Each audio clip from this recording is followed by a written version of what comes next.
I am Nick.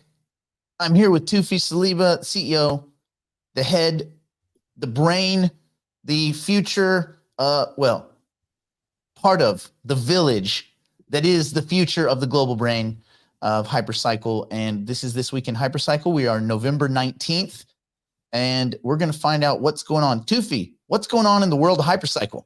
Hey, well, one thing is that we're both on November 19th this time because we happen to be sometimes in 3 hours difference, sometimes same time zone, sometimes like we're 14, 15-hour difference, which will be the case of next week. So a lot of exciting stuff happening, as you all know. There's some stuff that we're getting ready to launch, which they're coming on. We said December 9th, and this coming like magically.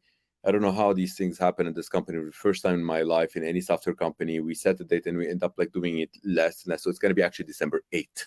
Okay, so December 8th, one of the coolest things that they're happening. To me, it is the coolest thing. Now, to many people, they might not be, but this is so natural to HyperCycle. This thing is called Cooperator. Cooperator. We talked about it last week a little bit, which is the AI and the Cooperator. It is like AI giving copyright to AI. And the more and more we talked about to, the folks, they're going next week to Geneva to talk to many of the, from our company, to talk to many of the existing guys that they provide copyright in the world, like the WIPO, and there's USPTO in the United States, and all of those, they're very well set up for humans. There isn't anything that is set up for AI today. There's some people that they might think the rudimentary approach might work by like, oh, let's just hash this picture so you can give you priority. That's not sufficient. Believe me, it is not. But what's so natural for HyperCycle is that if you're using AI to generate a certain thing, and that AI that's generating this certain thing in the world of AI, does it deserve some copyright? Does it deserve the proof that it's actually generated this thing first? And it turns out that the smallest component, as they partake together in the creation of this thing, they leave marks in this world. It's kind of like carved on stone, as opposed to walk in snow that it disappears as soon as the snow melts. The current world of AI, it's like walking in the snow. You don't have a proof that your AI generated those kind of things. And if you were to add those additional components to your AI, you're isolated into your own world. It is not in the network of AI in the world. What the beauty about like HyperCycle is already ingrained in there. It's already leaving. It traces like kind of like carved on stone. So the cooperator may not tell the world that, hey, you can license me, I am in licensing HyperCycle, or you must license HyperCycle. Cooperator might go to the world and say, like, you're just licensing Cooperator to have the ability to get copyright for AI, whether you are WIPO or USPTO, or whether you are the individual or a company that you care about why your AI needs to get certain copyright. Now, behind the scenes, it would be basically using a HyperCycle computation node in order to enable those kind of things with tiny little modifications. So seeing this coming together quite nicely, it's super exciting, especially that there's two arms for it. There's one arm that is the public, intended to be public for the entire world to use, which is the IACAI, the International Agencies for Copyright AI to AI. Okay, so that is not ours. This is me instigating it with a lot of Korean partners, including the Justice Department of Korea and the folks that they care about the world in Korea, that they want. There's this culture in Korea that they want to service their country to better service the world, and they really feel that that their time has come, that they feel like that they want to do this the same way WIPO does it to the world, same way United Nations does things to the world, same way ITU does things to the world, same way as a WHO does things to the world. They're very well capable and able to partake in from technology perspective to do this to the world. So that's one angle is the public.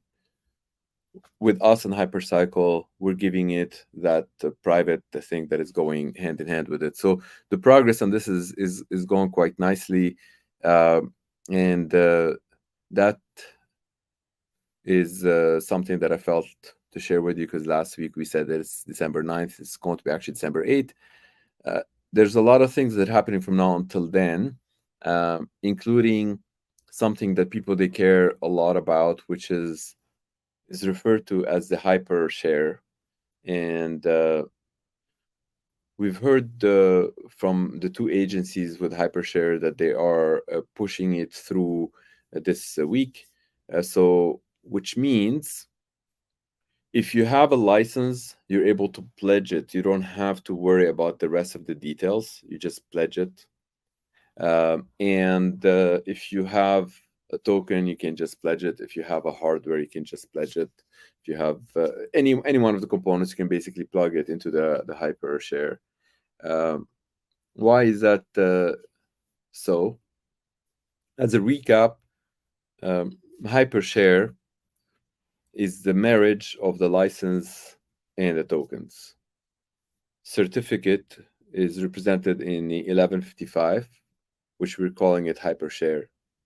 This certificate, referred to it before as like the marriage certificate, gives no one can mint that unless you have those two. You have to have those two to actually create it. That's how it gets minted.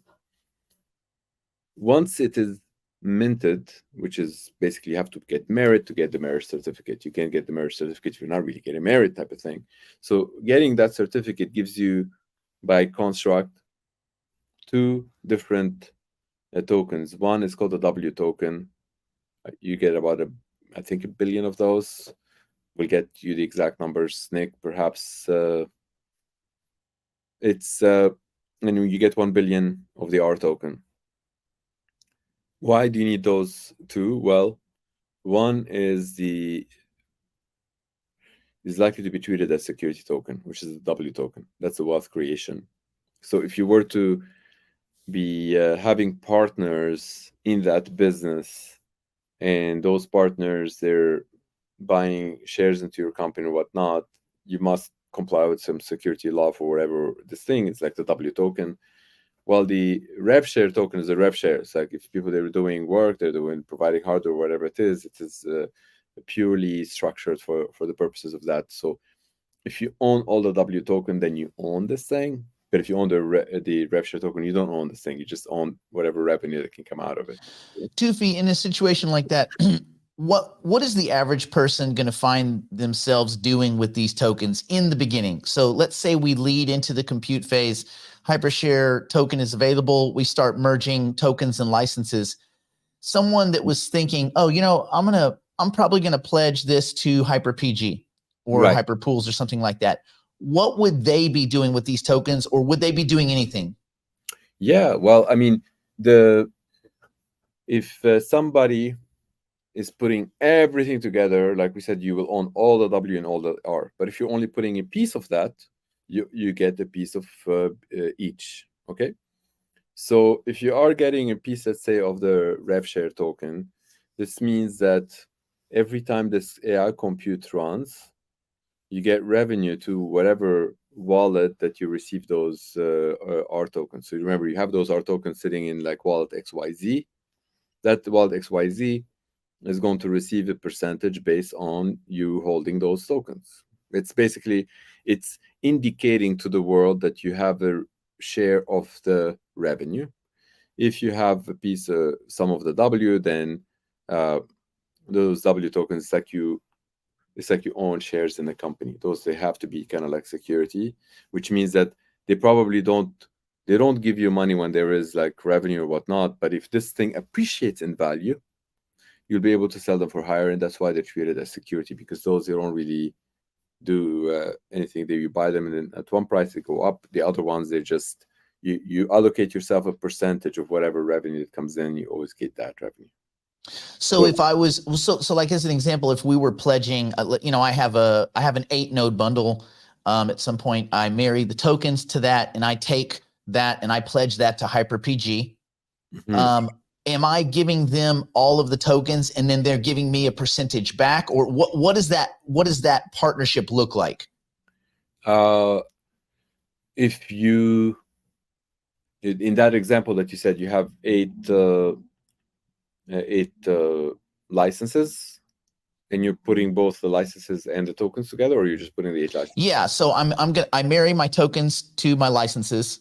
Okay. 1,024 times 8 with 8 whatever, and then I want to pledge to HyperPG because I want to use their equipment, right? I want to use their hardware. So Right. do we then do a rev token split, or do I send everything to them and they just make a payment to me on some like consistent basis?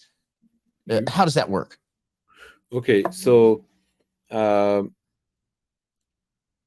there's 2 parts here. There's one part that it could be that you're benefiting from the smart contract that is out there to create your own HyperShare token, because you have your own partners, whatnot, and you might run your own operations, you might run your hardware. The other part is that you just want to pledge those to someone else who's taking care of this stuff. The first one, it's like you own your entire business. Whoever wants to be partaking into your business, you may want to give them the ability to take revenue and the wealth creation.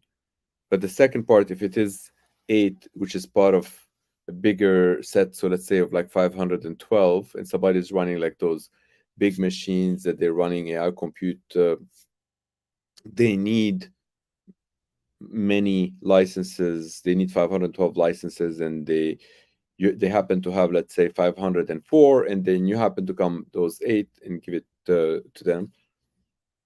Then 8 out of the 512, whatever that percentage is, would be your what this thing gives you automatically in the actual rev share for the license that you give, right? So if you're giving both, you end up getting the same percentages on both the W and the,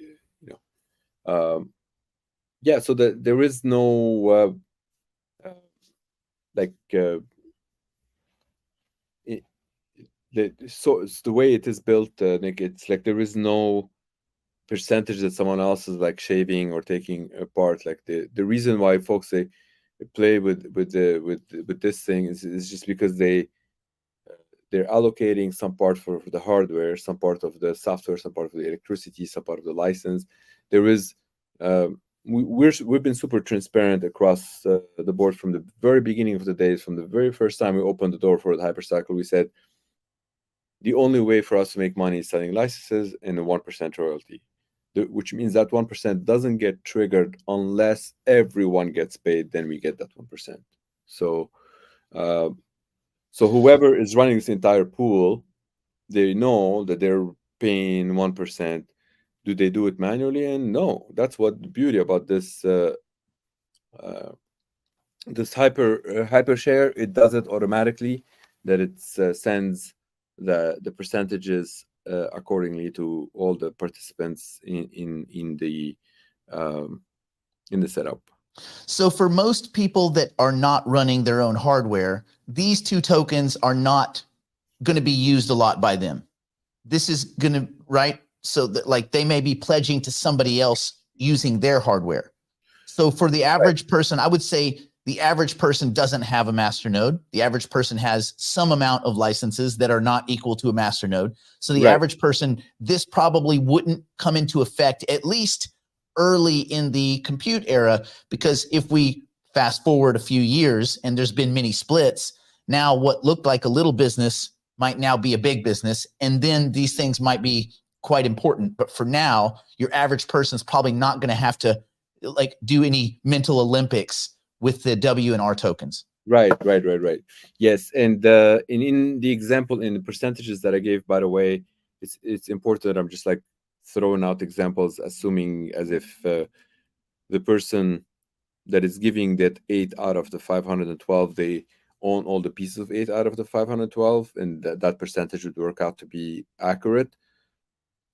The reason why I'm saying this correction right now, because I think your initial question is that they have only the license and the tokens and not necessarily the hardware. So the percentage is not exactly 8 out of the 512, because there's some percentage going to the hardware and 1% going to hypercycle and whatnot. So the actual formula of the actual split is something that would be shared in that HyperShare program. If somebody feels that they can give more percentages to the owner of the license, they can take that exact code. It's fully audited, and they can change whatever percentages and then push it out to be their own, and they can and it becomes theirs and not HyperPG, which is fine. It's fine if they can, if they want to do that. Initially, we don't expect a lot of people to do something like that. Most of the people, what they're looking at is that, like, I've got some licenses, I just want to plug them in and start like getting some, some benefit from like the rev share, or I want to plug them all married and get percentages from both. That's what most people they're looking to get, and it's So you basically you have them in your wallet, you take them, you marry them, and then you pledge them, or you don't marry them, you pledge them on their own, because some people they might have one, not the other.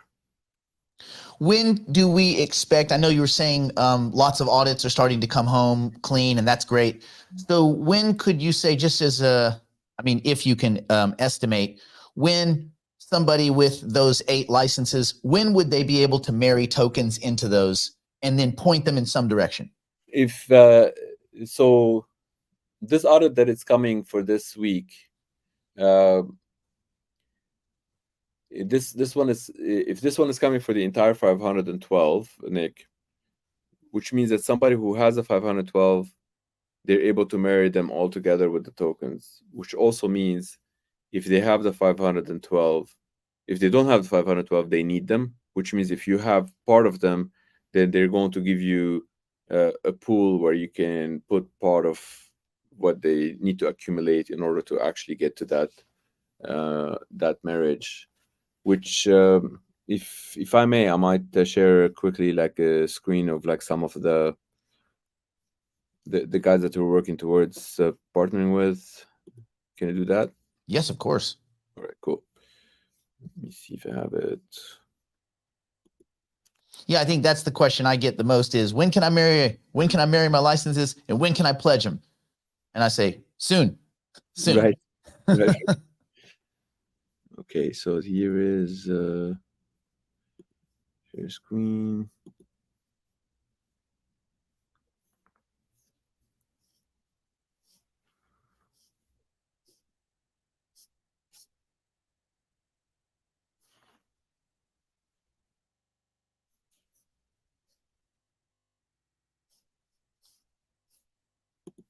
Second, because I have too many windows. And for those of you, I know most people know this, but that audits are one of the things that the software development teams have no control over.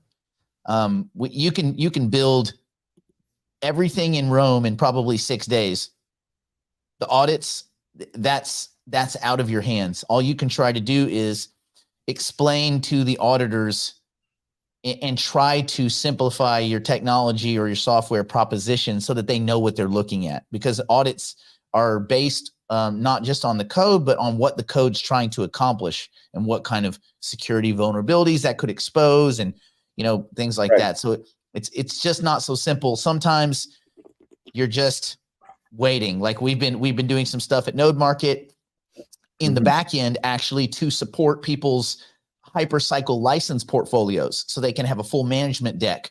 They can manage all of their, and all this. We've built it. It's built. It's done. But audits, and we wait till they come home clean. Right, and and then there's a lot of subjectivity there too, because audits sometimes they really need to understand something, and then if it's new to them, then it takes the learning curve for them to understand certain things. And because if they don't understand it, they might flag something to be for example, a lot of the data structure that we use is new to the auditors. And for them, they have to learn the data structure to realize that why you're able to build certain things that can work without having to depend on a ledger. From their perspective, you think the only way things can work is if you depend on a ledger.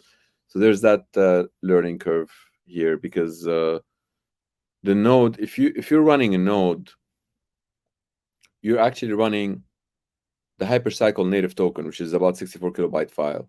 That 64 kilobyte file, when it's actually running in your computer, it has two utilities. Number one, it's helping the actual identity of your node. The number two is the carrier, the container that can take something of value back and forth. Okay, those are brand new to any auditor. There's no auditor that actually know that this is actually possible. So imagine that. So we haven't even crossed the second part, utility. Even we're talking about the very first part, and it's new to them.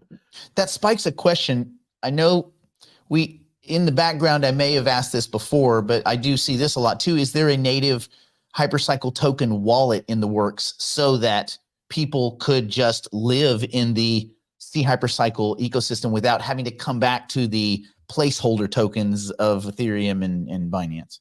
Right. So we're doing it currently compatible with the EVM. So you continue using the same wallet, because we don't expect you to go and like download like brand new wallet for things.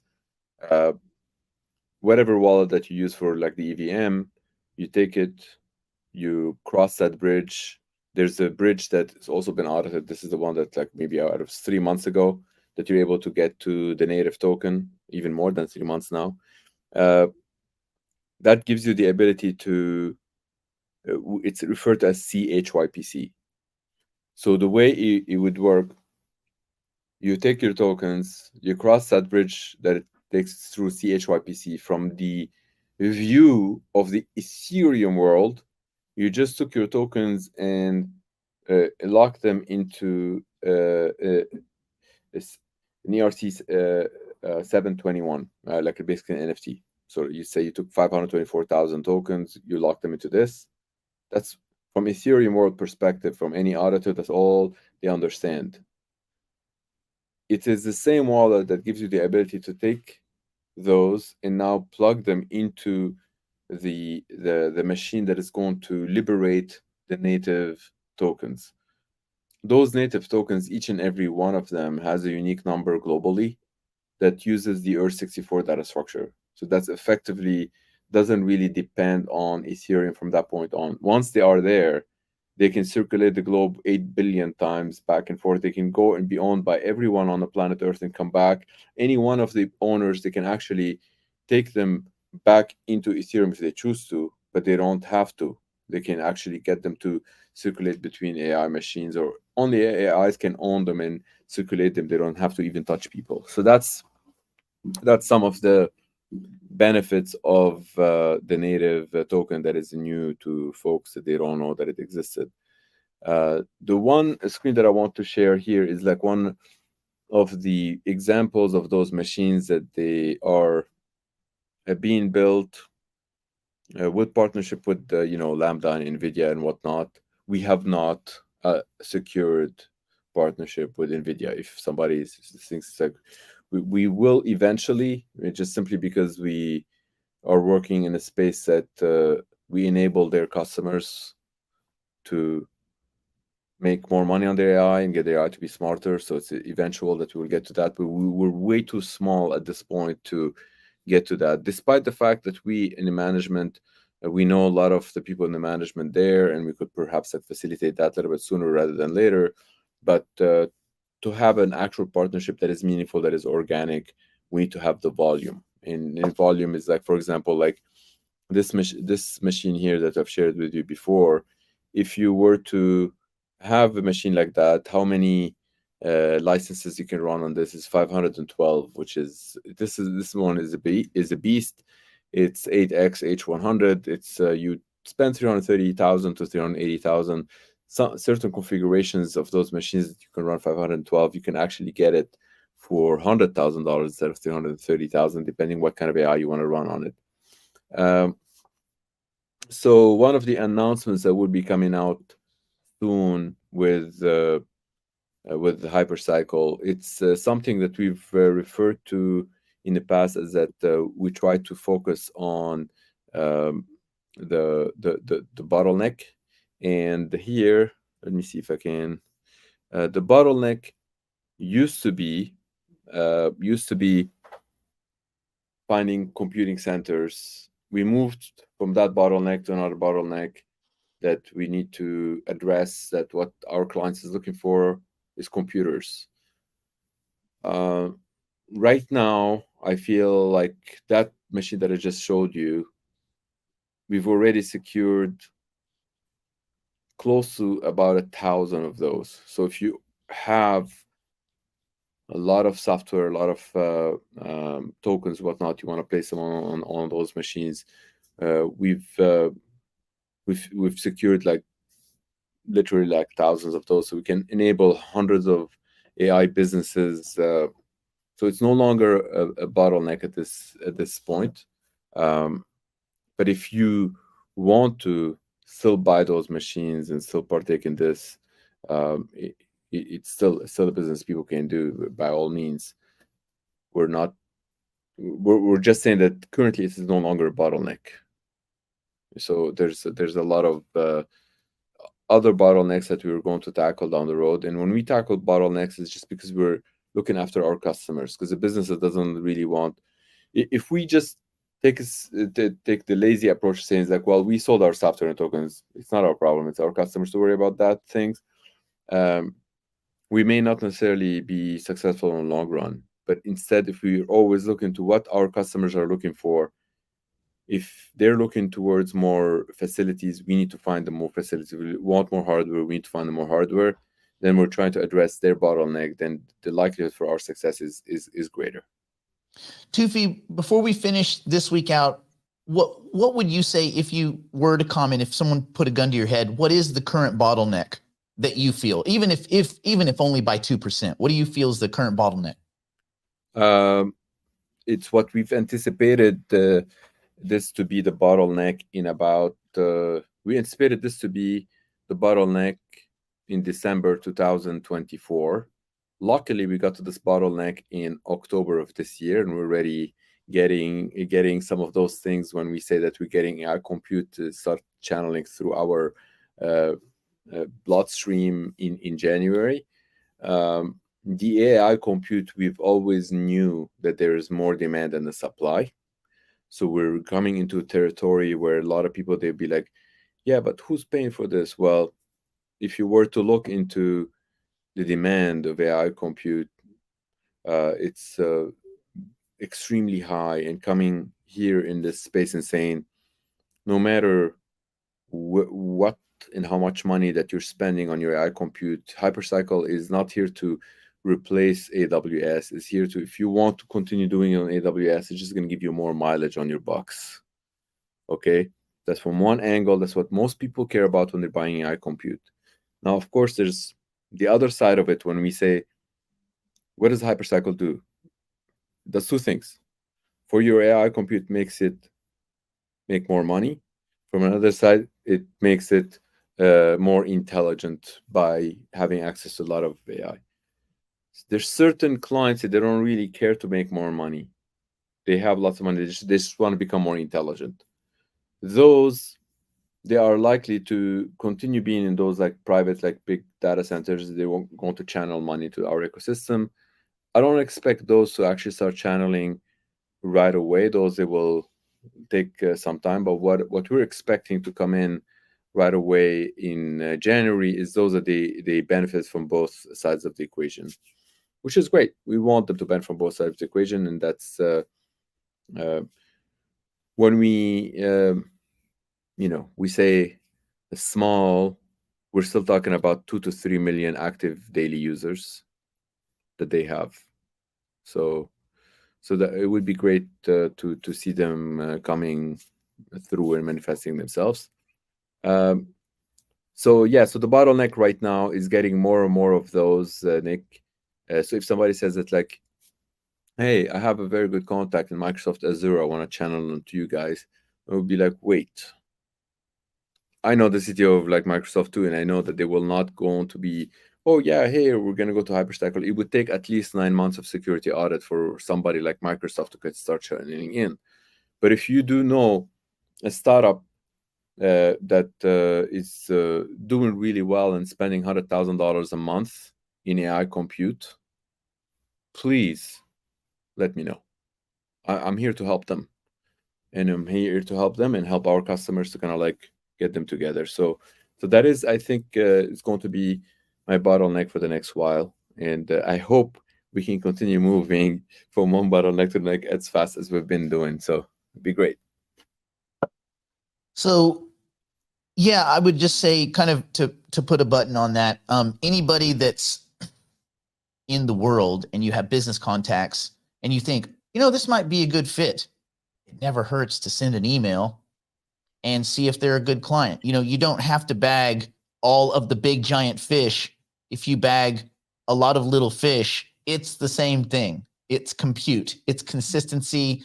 And as we roll out compute, it's going to be important. Matter of fact, it's more important to have a lot of small, medium clients than one big client that might just decide to go in a different direction, like what has happened over the last 3 days at OpenAI.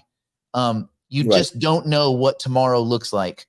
And so if you're completely reliant on one client or one individual or one entity, that sometimes that doesn't work out. So, it's okay to have many, many small and medium-sized clients. Matter of fact, in some cases, it's better. Right. I mean, Fiat owns Ferrari, not Ferrari owns Fiat. I know you probably have both, but I'm just saying. No, we don't. We don't have any Fiats. No, sorry. Excusez-moi. All right.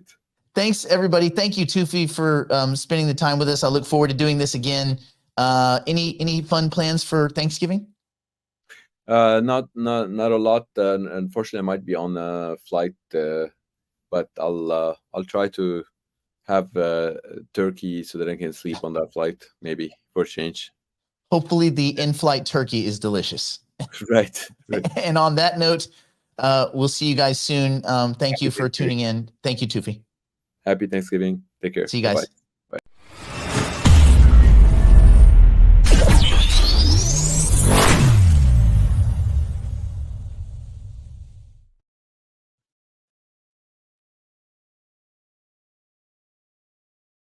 Do you trust your crypto assets to centralized exchanges that actively sell your private information and front-run your trades? Would you like to buy and sell your assets without any middlemen, intermediaries, or robots? Do you like paying slippage, fees, and having the price go up as bots steal from you on low-liquidity decentralized exchanges? The solution is nodemarket.io. Set your guaranteed buy or sell price. No middlemen, no slippage, no bots, ever. Buy or sell 1, 10, or even 10 million tokens, and you never have to worry. OTC trades are between you and the seller or buyer, guaranteed by audited smart contracts and no human middlemen. Nodemarket.io.